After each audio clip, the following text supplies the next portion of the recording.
Vote পরবর্তী জোটের অবস্থান কি হবে বিরোধীদের? ইন্ডিয়া জোটের হিসেব নিকেশ করতে শেষ দফা লোকসভা ভোটের দিনই বৈঠকে বসছে বিরোধীদের ইন্ডিয়া জোট।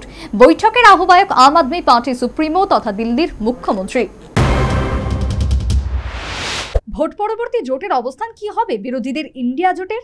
তার হিসেব নিকাশ করতে শেষ দফা লোকসভা ভোটের দিনেই বৈঠকে বসছে বিরোধীদের ইন্ডিয়া জোট। দিল্লিতে বৈঠকের ডাক দিয়েছেন আম আদমি পার্টির সুপ্রিমো তথা দিল্লির মুখ্যমন্ত্রী অরবিন্দ কেজরিওয়াল।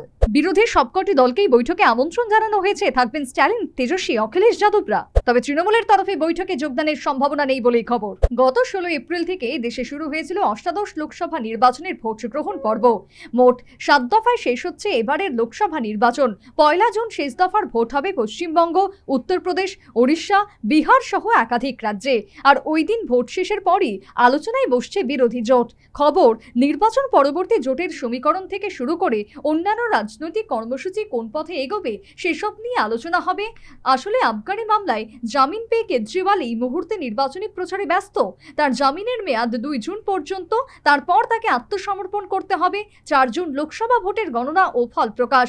তার আগেই সম্ভাব্য ফলাফল ও তার পরবর্তী পদক্ষেপ স্থির করে নিতে চাইছেন জোটের অন্যতম শরিক কেজরিওয়াল।